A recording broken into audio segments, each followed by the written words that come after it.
All right. So here we are at Olympic Park in Beijing. It is absolutely beautiful. It's around 6 o'clock.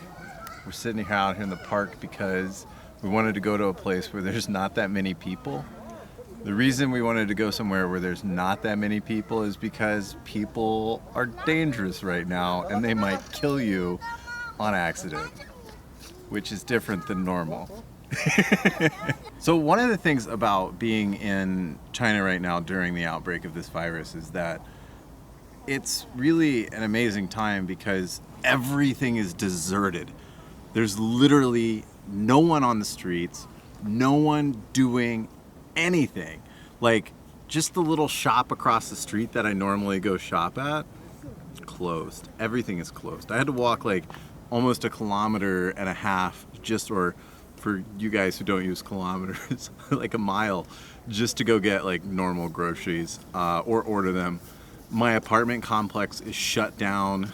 All the entrances are completely shut except for one, and then at the one entrance that you can go through, they check your temperature. They check your temperature with like you have to hold like a thermometer underneath your arm.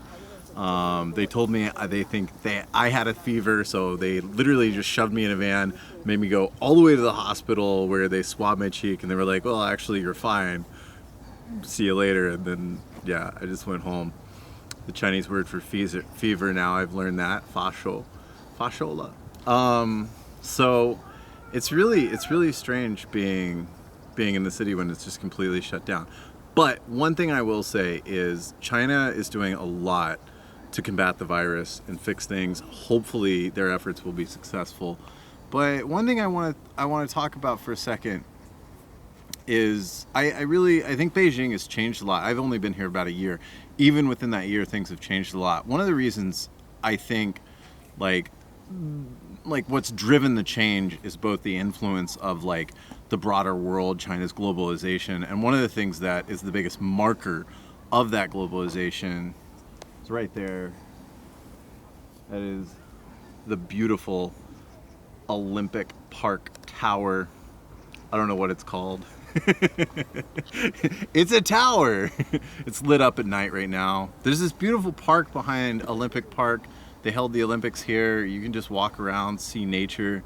I think it's really a cool place, and it's really cool that there's like this huge city of like 22 million people, and it's very industrial. It's like a concrete jungle. Everything, all the skyscrapers are big.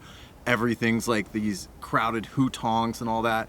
But then they have these wonderful parks where they've preserved a little bit of the countryside in those parks, and really love getting out there. And it's nice when everything's so crowded that you can come out, see those parks, see parks like this.